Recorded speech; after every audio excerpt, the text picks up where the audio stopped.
Imagine अगर आधी रात को कोई तुम्हारे दरवाजे पर जोर जोर से नॉक करे और बाहर से वही आवाज सुनाई दे जिस पर तुम्हें सबसे ज्यादा भरोसा है, लेकिन प्रॉब्लम यह हो कि वो इंसान तो मीलों दूर हो।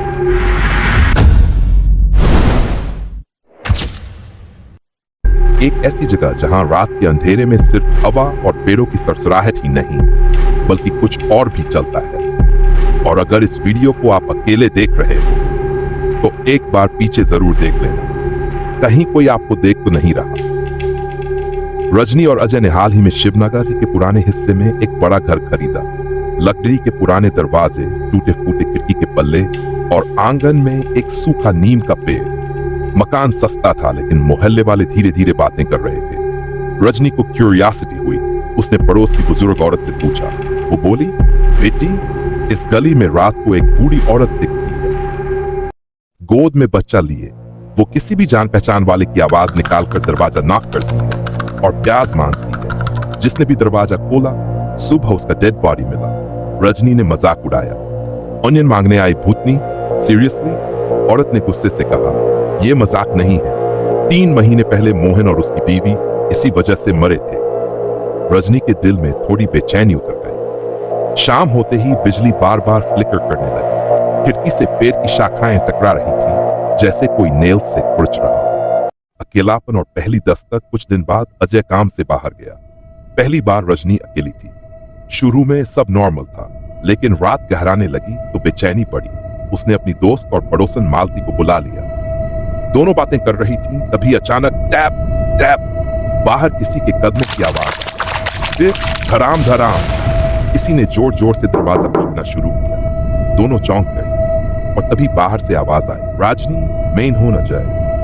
रजनी का दिल धड़कने लगा क्योंकि उसे पता था अजय तो शहर से बाहर है। बत्ती अचानक गुल हो गई। पूरे घर में अंधेरा।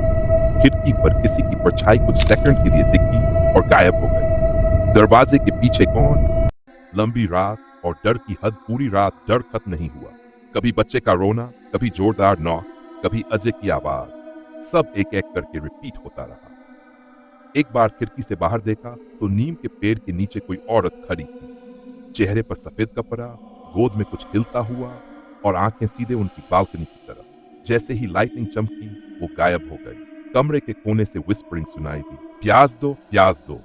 लेकिन कमरे में कोई नहीं था। घड़ी की सुई धीरे धीरे 5 बजे के करीब पहुंची और अचानक सब शांत हो गया।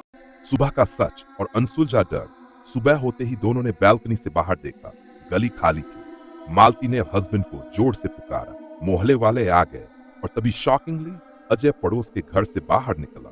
उसका टूर कैंसिल हो गया था और वो रात में लौट आया था। उसने बताया, मैंने कई बार दरवाजा नॉक किया, तुमने खोला ही नहीं तो मैं पड़ोसी के घर रुक गया। सबको लगा अब मामला क्लियर है, लेकिन रजनी और मालती कसम खाकर कहती हैं, उन्होंने सिर्फ अजय की आवाज नहीं सुनी थी, उन्होंने बच्चे का रोना भी सुना। उन्होंने दरवाजे के नीचे चलती छाया भी देखी और वो डरावनी स्क्रैच की आवाज इंसान नहीं कर सकता। तो सवाल ये है, क्या उस रात दरवाजे पर सिर्फ अजय था या उसके पीछे कोई और भी खड़ा था जो आज तक उस गली में भटक रहा है? तो दोस्तों, ये थी आज की कहानी शिवनगर की दास्तां। अब आपकी बारी है। क्या आपको लगता है कि रजनी और मालती ने सच में सुपरनैचुरल फेस किया या ये सब उनका इल्यूजन था? कमेंट सेक्शन में अपना जवाब जरूर लिखें, क्योंकि आपके कमेंट्स हमें अगली कहानी के लिए नए सवाल देंगे। अगर ये कहानी आपको डरावनी लगी तो लाइक और सब्सक्राइब करना मत भूलिए और अपने दोस्तों के साथ शेयर जरूर करें ताकि वो भी जान सके कि हर नॉक पर दरवाजा खोलना सही नहीं होता।